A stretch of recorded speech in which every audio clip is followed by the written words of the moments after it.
Assalamualaikum warahmatullahi wabarakatuh. Alhamdulillahi rabbil alamin. Wassalatu wassalamu ala habibina sayyidina maulana Muhammadin wa ala alihi wa sahbihi ajmain. Man yahdillahu fala mudilla lahu wa man yudlil fala hadiya lahu. Qala al-musannif rahimahullahu ta'ala wa nafa'na bi'ulumihi fid dharain amin summa qala al-majlisu saminu fil hadithi samini. Bermula pertemuan yang ke-8 membincangkan hadis yang ke-8.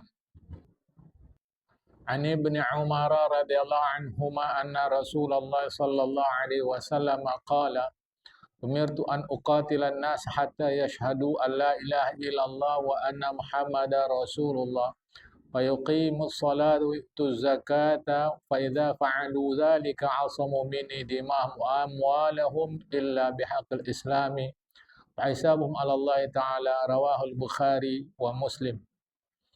Dari Abdullah bin Umar radhiyallahu anhuma bahwa Rasulullah Muhammad sallallahu alaihi wasallam pernah berkata, "Aku diperintahkan memerangi manusia kecuali mereka meyakini bahwa tiada Tuhan kecuali Allah dan bahwasanya Muhammad Rasulullah." Satu.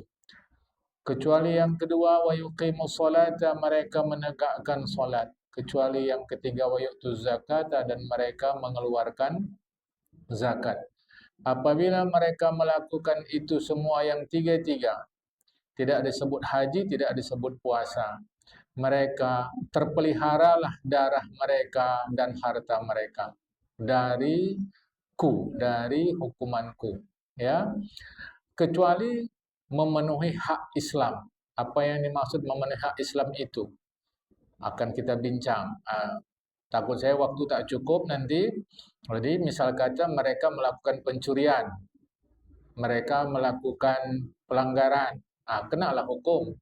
Tapi dengan yang tiga tadi, secara umum darah atau nyawa mereka dan harta mereka aman. Asomu, terpeliharalah oleh terpeliharalah mereka dariku akan darah mereka, nyawa mereka dan harta mereka. Kecuali dengan hak Islam. Contohnya tadi sudah disebutkan. Begitupun ini adalah hukum zahir.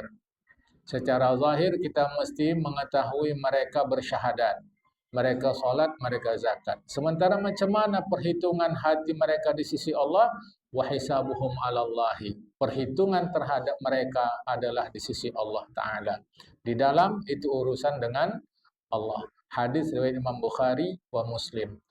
Wa muslimun dan wa muslim. Hati-hati jamaah, perhatikan. Nanti akan kita baca sedikit, akan kita ketahui mengapa tidak disebutkan puasa dan haji. Hanya tiga. Hadis ini, awas ya, ini nomor satu yang paling penting. Hadis ini berlaku dalam situasi perang. Karena namanya perang, mesti jelas identitas siapa kawan, siapa lawan. Hadis ini tidak berlaku dalam segala keadaan.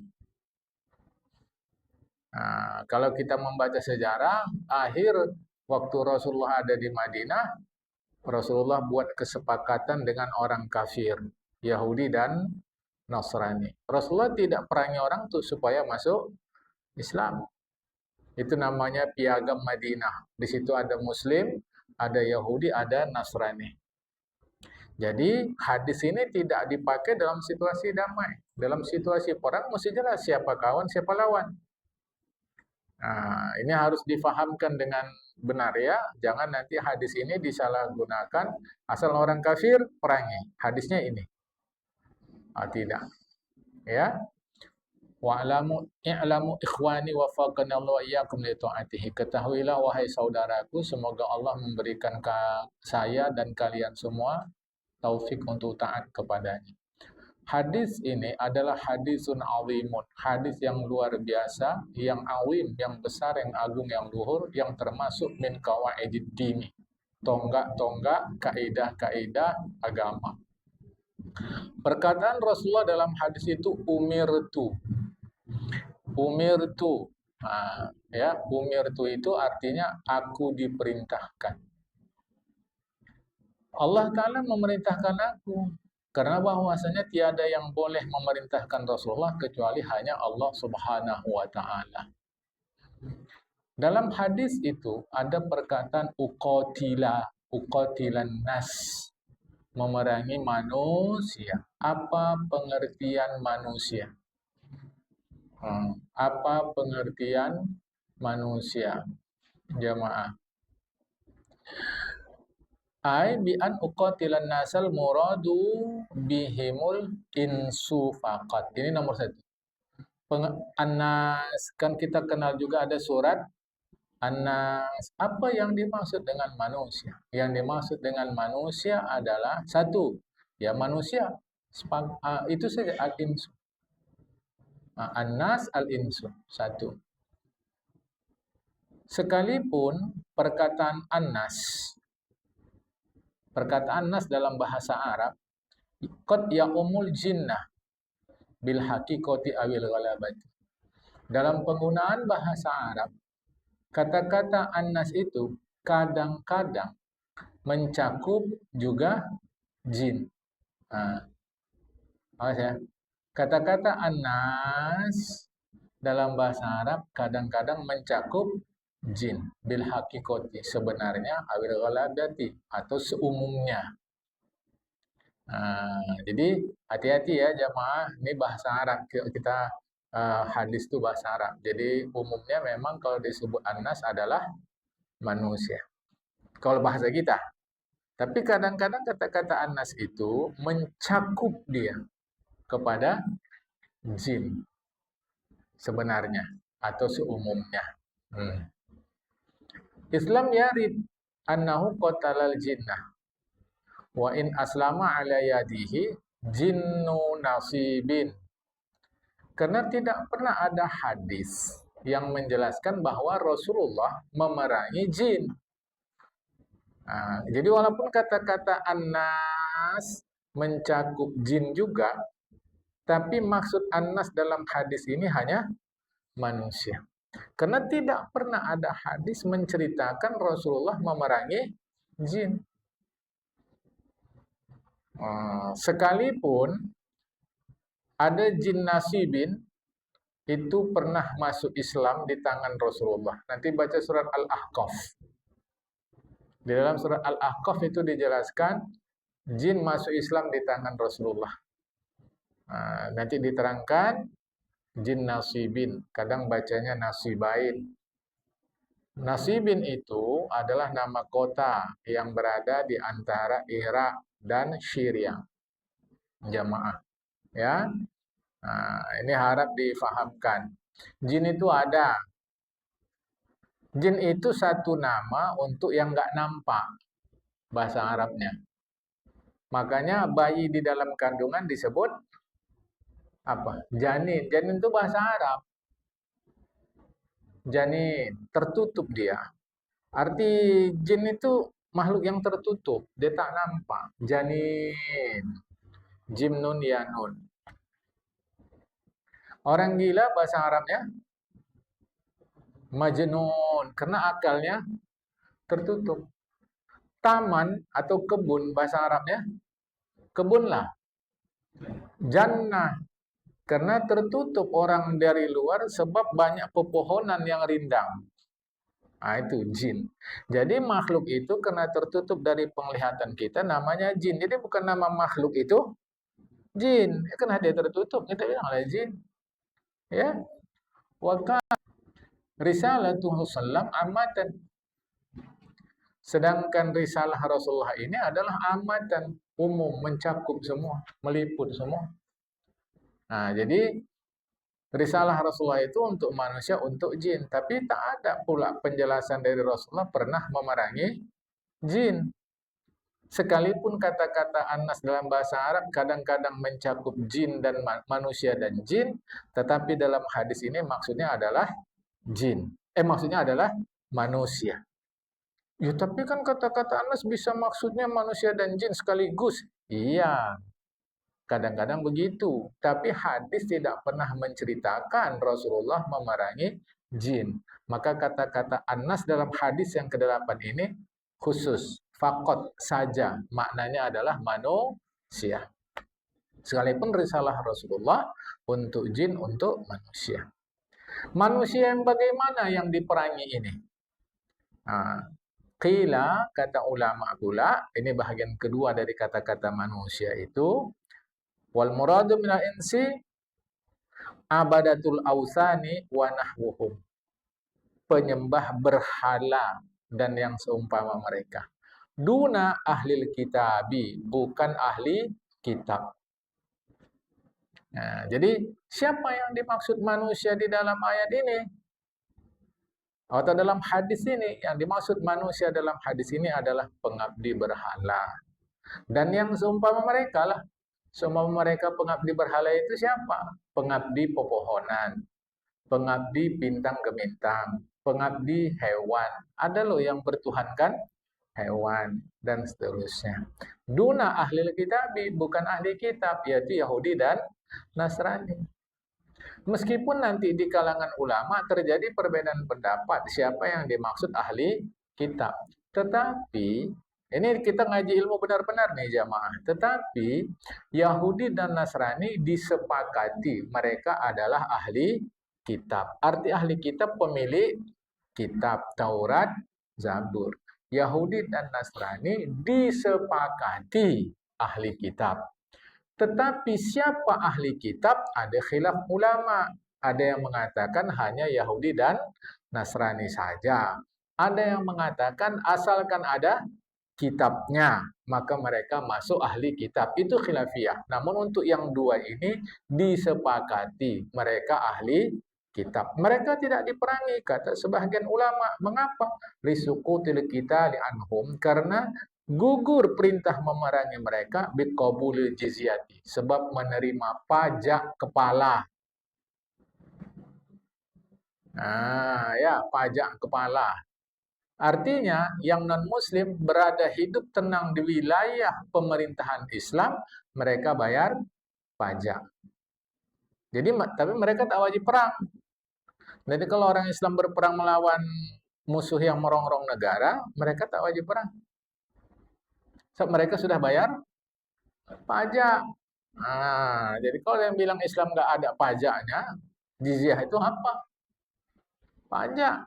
Kita sudah mengaji yang dimaksud dalam ayat itu calo, bukan pajak. Pajak bayar pajak. Namun apakah aturan ini masih berlaku sekarang dalam dunia modern? Negara itu negara berpemerintahan Islam, yang non-muslim bayar pajak kepala, yang muslim tidak bayar pajak kepala, apakah masih berlaku? Rasanya sekarang tidak ada lagi itu diterapkan. Semua berlaku sama. Muslim non-muslim bayar pajak. Apapun namanya lah. Jadi pajak ada, bayar pajak. Nah, tapi apakah berlaku ini dalam sekarang? Sudah tak ada lagi. Semua berlaku sama. Muslim non-muslim. Wayahtamilu, qala ba'duhum, sebagian ulama mengatakan, wayahtamilu an yakuna qabuluha minhum ba'da hadal amril mutanawilu liqitalihim aydan. An yakuna qabuluha minhum ba'dal hadal amril mutanawila liqitalihim aydan. Ada ulama yang berpaham, berkemungkinan bahwa tetap pajak dari Yahudi Nasrani itu diterima setelah diperintah ini, setelah datang perintah ini, mencakup juga memerangi mereka supaya tetap masuk dalam Islam. Awas ya. Ini ada pendapat berkemungkinan juga setelah datang perintah Allah kepada Rasulullah melalui hadis ini, Yahudi dan Nasrani, walaupun mereka sudah bayar pajak, tetap diperangi. Oke, perhatikan kalimat berkemungkinan. Situ kemungkinan di terjemahan. Dan berkemungkinan, berkata sebahagian ulama, dan berkemungkinan dimungkinkan. Jadi artinya namanya pemahaman ulama. Tetap saja dimungkinkan maksud hadis ini Yahudi dan Nasrani pun tetap diperangi walau mereka sudah bayar pajak. Nah, dimungkinkan, bukan kepastian. Nah, satu. Yang kedua, karena kemungkinan berarti juga tidak. Pada perjanjian Madinah, Mitsaqul Madinah, agreement Madinah, kesepakatan Madinah, nyatanya Yahudi dan Nasrani tidak diperangi untuk masuk Islam. Apalagi di dalam ayat surat Al-Baqarah itu ada ayat Bismillahirrahmanirrahim, la ikraha fiddin. Tidak ada satu bentuk pemaksaan pun agar orang masuk Islam. Maka hadis ini berlakunya saat perang untuk mengetahui siapa kawan, siapa lawan, supaya aman dari penyusup dan mudah memerangi. Hati-hati ya jamaah. Oke, itulah sasaran hadis. Sasaran hadis situasi dalam keadaan perang untuk memastikan ya situasi perang untuk memastikan. Sekarang kita mau tahu pemahaman hadis itu sehingga mereka yashhadu dan seterusnya. Qauluhu, perkataan Rasul dalam hadis itu, kecuali mereka bersaksi ya di terjemahannya. Nanti akan saya jelaskan. Kecuali mereka bersaksi bahwa tiada Tuhan kecuali Allah dan Nabi Muhammad Rasulullah. Oke. Satu. Nanti hadis lain ada kita baca. Nanti hadis lain ada kita baca. Nafasnya seperti ini, tetapi wa fi riwayatin hatta yaqulu alla ilaha illallah uktifaan biha an ukhtiha ma'a iradatiha. Dalam hadis lain nanti akan kita lihat hanya kalimatnya bukan hatta yashhadu, tapi hatta yaqulu, sehingga mereka mengucapkan bahwa tiada Tuhan kecuali Allah. Kalau hadis ini kan sehingga mereka bersaksi bahwa tiada Tuhan kecuali Allah dan Nabi Muhammad utusan Allah. Nanti hadis lain isinya macam begini juga, maksudnya begini juga. Tetapi hadis itu bunyinya sehingga mereka mengatakan atau mengucapkan bahwa tiada Tuhan kecuali Allah. Titik. Tak ada Nabi Muhammad utusan Allah. Iktifaan biha an ukhtiha. Cukup hanya syahadat tauhid, tidak lagi menyebutkan syahadat Rasul. Ma'a iradatiha, padahal disebut syahadat tauhid itu sekaligus maksudnya adalah syahadat Rasul. Syahadat ada dua. Syahadat tauhid, syahadat Rasul. Syahadat tauhid, asyhadu alla ilaha illallah. Syahadat Rasul, asyhadu anna Muhammadar Rasulullah. Jadi dengan menyebut syahadat tauhid dalam hadis yang lain itu tidak disebut syahadat Rasul, bukan berarti syahadat Rasul tak masuk. Itu sudah memang kontan. Sudah memang kontan. Menyebut syahadat tauhid sekaligus masuk di dalamnya syahadat Rasul. Seperti kalau kita beli nasi di kedai. Beli nasi sebungkus, yang ditanya paling lauknya apa? Karena lauk macam-macam. Dia tanya lagi sayurnya. Dia tanya lagi kuahnya.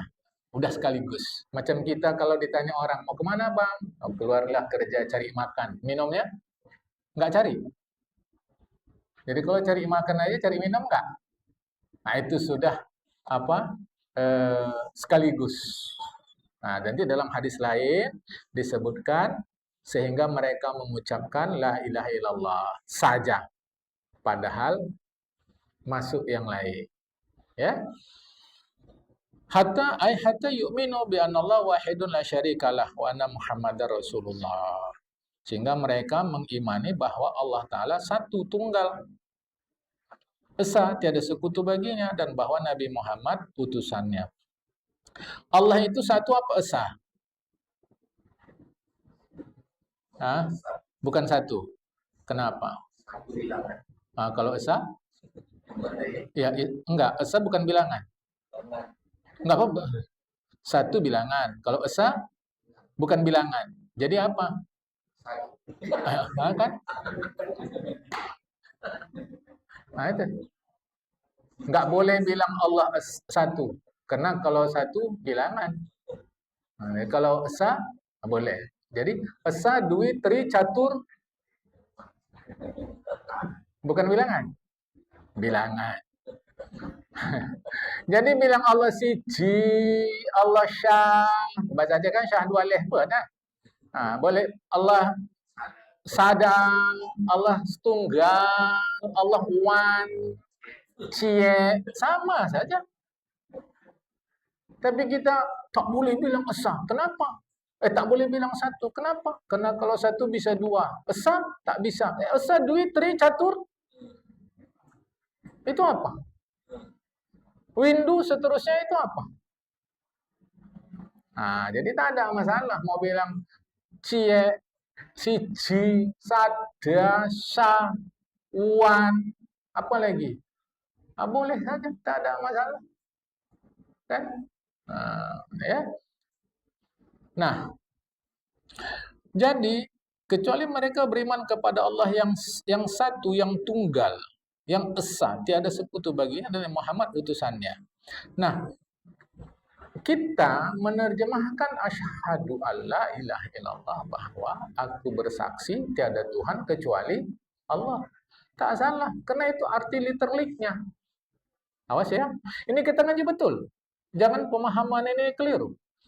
Aku bersaksi bahwa tiada Tuhan kecuali Allah. Teruskanlah untuk Rasulullah. Saya mau fokus kepada kata-kata bersaksi. Pemahaman aku bersaksi itu mesti kepada bahasa Arab, jangan bahasa Indonesia. Karena dia memahami secara bahasa Indonesia, maka ketika disebut aku bersaksi kepada Allah, syahadat itu tidak sah. Kenapa? Siapa yang menyaksikan? Jadi waktu kau bersyahadat itu siapa yang menyaksikan? Karena artinya aku bersaksi, makanya syahadat nggak sah. Karena itu wajib diulang di depan guru. Oke, si guru siapa pula yang menyaksikannya?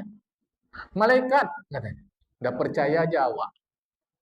Karena bersaksi, katanya. Bukan. Itu asyhadu tidak bisa diterjemahkan secara literally. Kalau diterjemahkan secara literally, pemahamannya mesti benar. Asyhadu itu maknanya a'lamu wa atayakkanu. A'lamu atau atayakkanu. A'lamu artinya atayakkanu, aku yakin.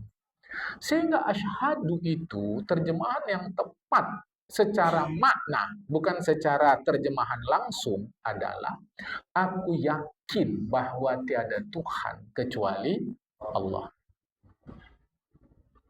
Tapi kalaupun diartikan aku bersaksi bahwa tiada Tuhan kecuali Allah, benar juga.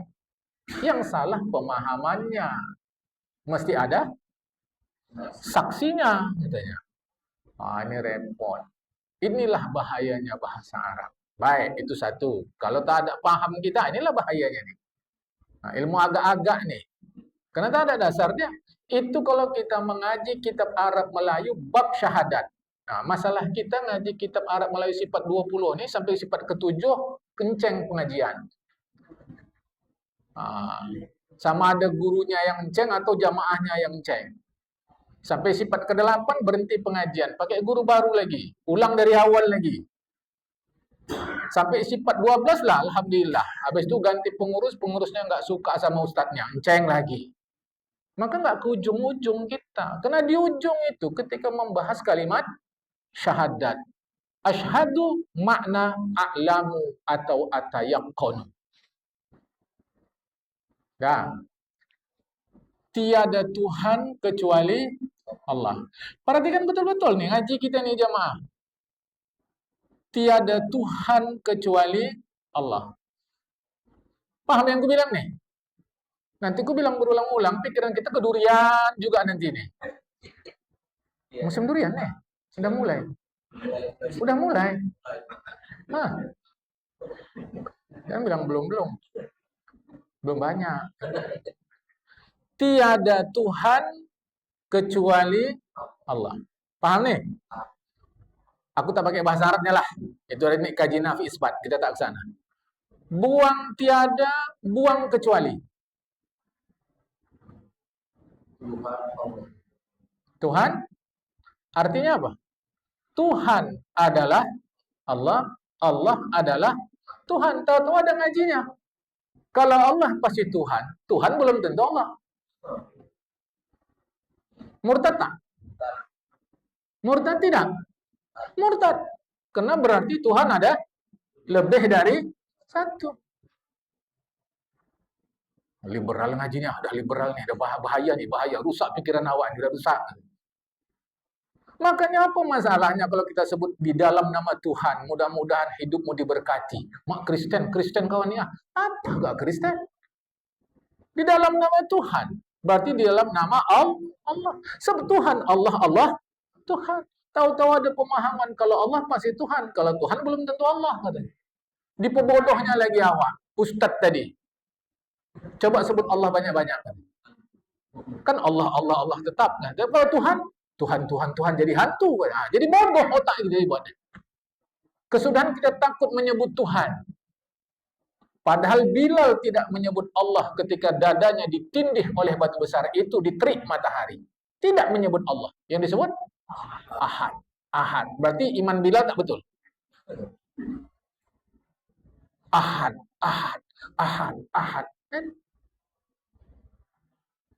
Bagus-bagus kau ya anak ya. Mudah-mudahan disayang Tuhan. Kau nanti nggak boleh disayang Allah. Jadi Tuhan sama Allah beda.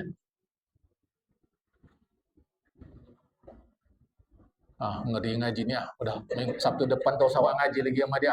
Udah silap otaknya nih. Kita lebih suka bilang rahmat daripada bilang kasih. Padahal kasih sama rahmat sama saja. Mudah-mudahan kasih Tuhan bersamamu, hai anakku. Mak, sesat uangnya, sesatnya. Cari. Ya waladi ma'aka rahmatullah. Apa lagi itu kan sama saja. Kita nih sulit. Nah, tapi kalau udah bahasa Arab dia pasti Islam. Udah bahasa Arab dia pasti Islam. Padahal lagu tadi hayya nusalli ilal kanisah. Hayya nusalli ilal kanisah. Hayya nusalli, buka videonya. Datang kita pun, insyaallah. Padahal ayo kita sembahyang ke gereja. Tapi kenapa bahasa Arab? Awak pikir Islam juga. Nah, cobalah betul. Jadi asyhadu, aku yakin bahwa tiada Tuhan kecuali. Aku yakin Allah Tuhan Allah. Mudah-mudahan kita mengaji di dalam kasih Tuhan sehingga pulang kita diberkati oleh Tuhan, pulang maupun pergi. Begitu juga keluarga kita, Tuhan kasih berkat sepanjang hidup. Cenggerai Jawa ada, cenggerai Jawa ada. Itu ada. Jadi mau dia bahasa Arab. Padahal orang Arab tak satu dua beragama Kristen, walau tidak mayoritas. Ada agamanya Druz. Druz jamaah agama. Nanti lihat di yang mudah-mudahan nih googling nanti. Arab Druz. Mereka pakai serban, pakai jubah, pakai assalamualaikum juga. Nanti tak ngerti begitu. Mak, kristenisasi di Arab ada juga ya. Bukan, yang ada kita bodohisasi. Bodoh kita. Kita yang bodoh. Memang begitu. Lebih dulu mana di Arab? Islam atau Kristen? Islam atau Kristen? Kristen. Jamaah itu Kristen lebih dulu ada. Cuma namanya Nasrani. Nanti kalau mengaji kristologi atau tentang Kristen, kita belajar apa perbedaan Nasrani dari Kristen, Yahudi dan seterusnya. Itu nanti ngajinya Muqaranatul Adyan, perbandingan agama. Yang mau saya antarkan kepada kita, Allah adalah Tuhan, Tuhan adalah Allah. Jangan sempat kita berpaham Allah Tuhan, Tuhan belum tentu Allah. Murtad seketika. Karena berarti ada Tuhan selain Allah. Saya paham nih? Belum bisa kami cerna nih Pak. Nanti lah dulu katanya. Ini pun ngaji minggu depan banyak-banyak istighfar lawak nih. Ya, ayolah. Pahamkan betul-betul. Ya.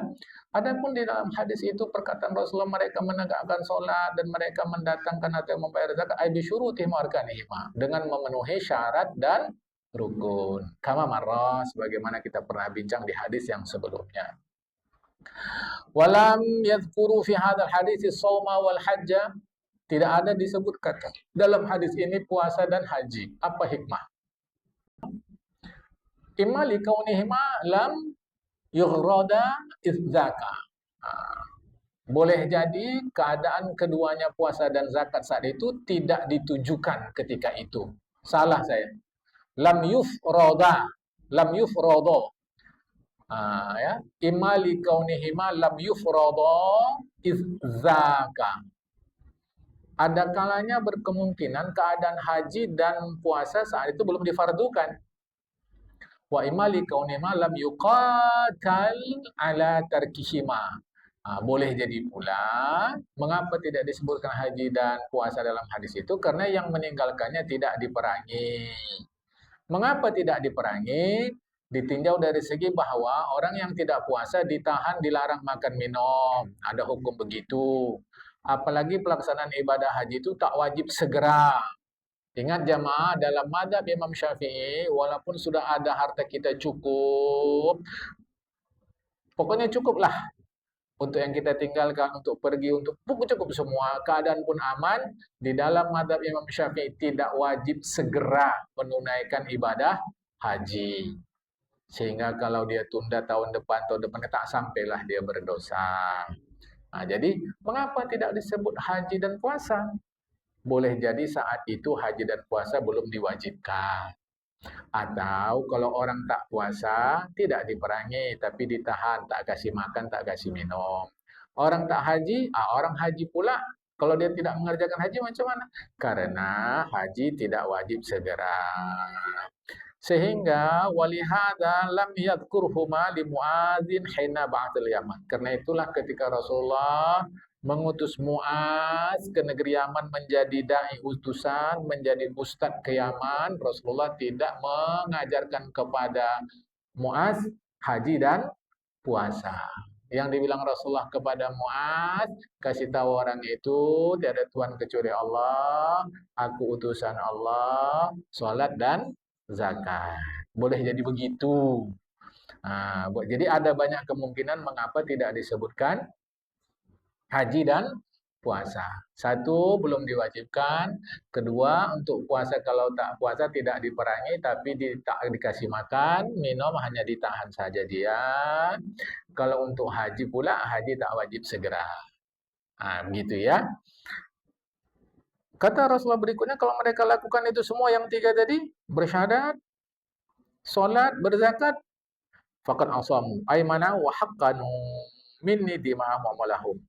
Bahwa mereka menjaga, merawat, melindungi darah mereka, nyawa mereka, dan harta mereka. Harta ini macam-macam, mawashi, ternak, an-naqdi, uang, wa ghairihima. Pokoknya seluruh milik mereka aman.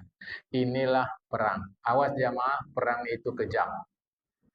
Karena perang itu kalau tak membunuh, dibunuh. Jangan berpikir kalau kita pergi perang menggelitik musuh. Jumpa musuh kita gelitiin, gitu nggak ada ya. Perang itu kalau nggak dibunuh, membunuh. Maka perang itu kejam. Meskipun kejam, oleh Islam diminimalisir kejamnya. Diminimalisir.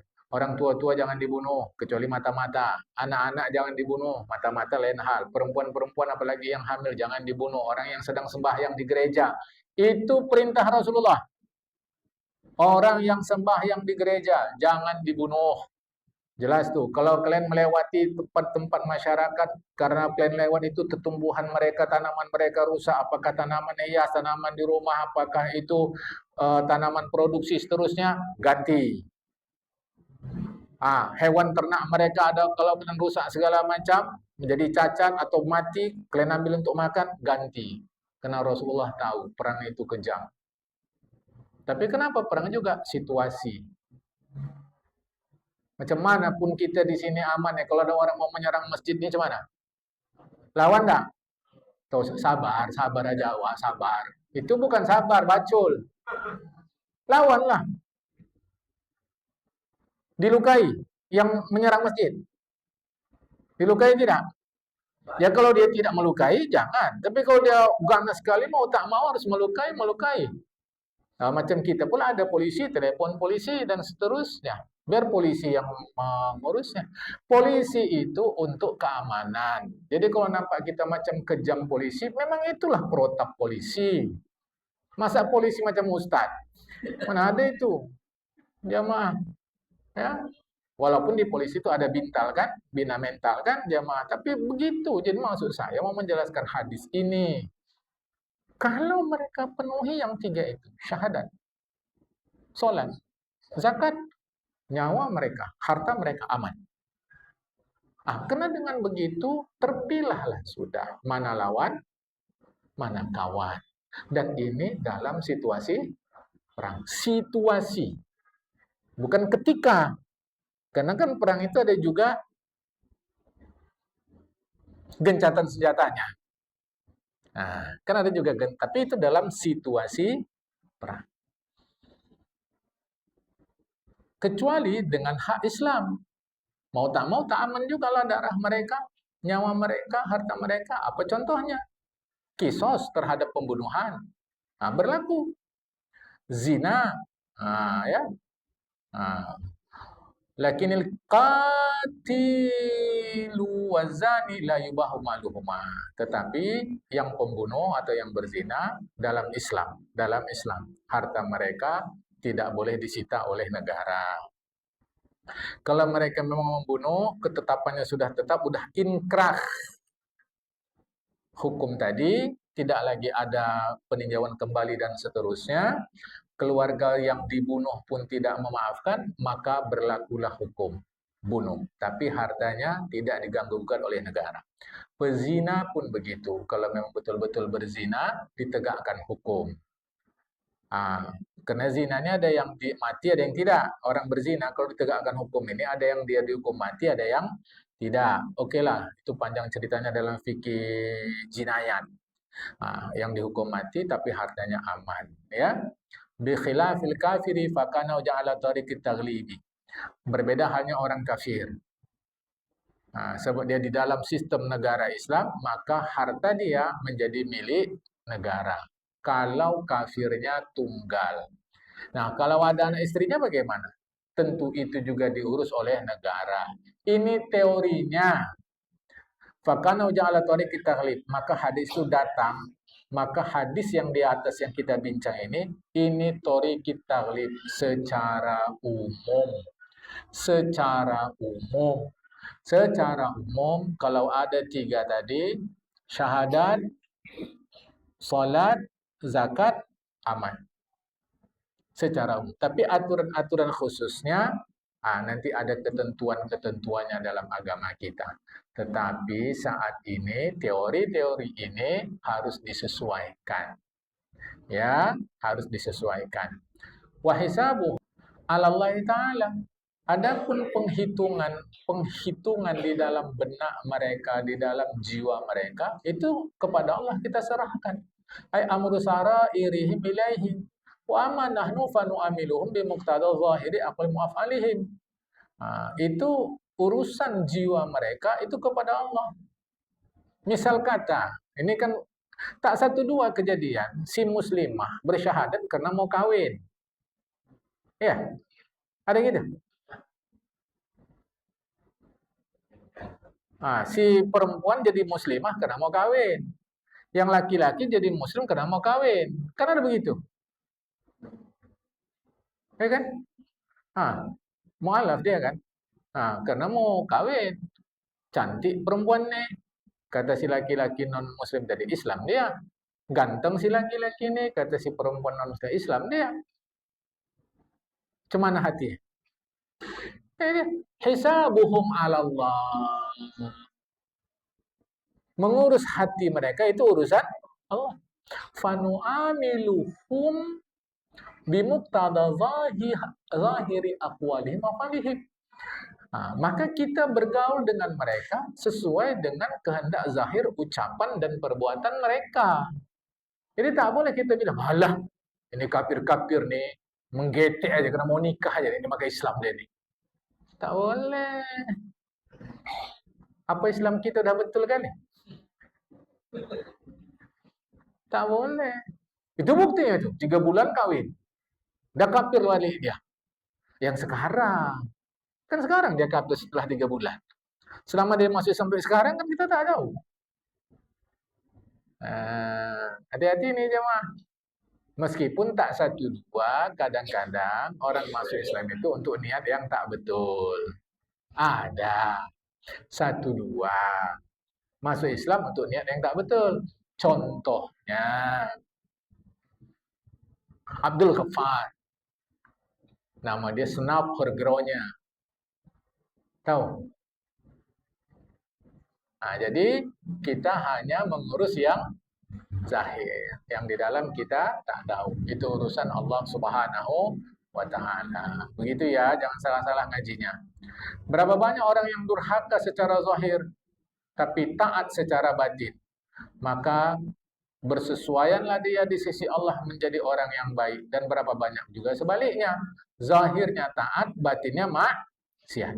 Dan waqadimnal kalama fi hukmi talaffuz bi syahadat ini sudah kita pelajari di tempo hari dalam hadis-hadis yang lalu tentang hukum melafazkan kalimat syahadat. Fi ghairi hadzal majlisi, pada pertemuan yang lain, bukan pada pertemuan yang ini, falyuraji', belajarlah balik di situ. Sudah kita bincang itu yang lalu-lalu ya, tentang syahadat jamaah. Jadi ada orang secara zahir nampak kita maksiat, padahal tidak secara batinnya. Ada orang secara zahir nampak kita dia taat, batin tidak. Ini hati-hati. Makanya urusan kita mengurus zahir saja. Sudah. Tak pernah nampak kita sholat dia. Tak pernah. Ada ulama menceritakan begitu. Ada orang soleh, betul soleh, 40 tahun tak pernah masuk masjid. Tak pernah masuk masjid. Kalau cara kita bilang lah ini ulama apa nih? Orang sibuk meramaikan masjid, dia tak masuk masjid. 40 tahun. Dibuka rahasia. Rupanya dia diberikan Allah pengetahuan, pengalaman, ilmu, kelebihan. Apa kelebihannya? Asal masuk masjid tercium dia bau dosa orang yang di masjid. Karena yang di masjid itu kak gibah juga nih. Yang di masjid ini batinnya benci sama yang lain. Yang di masjid ini hatinya sombong. Dia tercium dia. Kita jangan tiru itu. Ya, jangan nanti sok niru-niru ulama. Aku tak ke masjid macam ulama tu. Padahal kita sumber dosanya. Nah, jangan lantang. Macam saya, macam kita datang aja udah ke masjid. Nanti ada yang sok tuh. Aku kau sholat sendiri di rumah lebih khusyuk daripada berjamaah lagi. Tapi kalau di masjid pas sholat jamaah ada ngasih nasi berkat, datang juga aku nih. Jangan begitu. Saya ingin ajak kita jujur kepada diri sendiri. Jadi nampak kita tak sholat dia. Secara zahir nampak kita maksiat, padahal tidak. Hati-hati nih, bukan berarti kalau nampak kita orang buat maksiat secara zahir, belum tentu juga nih. Orang jelas dia berjudi, jelas dia minum khamar, kok kita belum tentu. Ada juga yang macam saya, macam kita rajin sholat tapi batin, ya Allah, batin masih ular, batin masih monyet, batin masih kambing dan seterusnya. Yang makan minum berdiri siapa? Contohnya? Jauh kali. Yang dekat-dekat kita sini? Kambing kan? Kambing makan sambil berdiri, kaki 4 lagi jalan dia. Awak lebih hebat dari kambing. Kaki 2 udah bisa makan berdiri. Kambing kaki 4. Kita kaki 2. Jadi zahir kita taat. Dalam batin kita boleh jadi masih ular, masih kambing, masih monyet dan seterusnya. Itu yang harus kita bersihkan.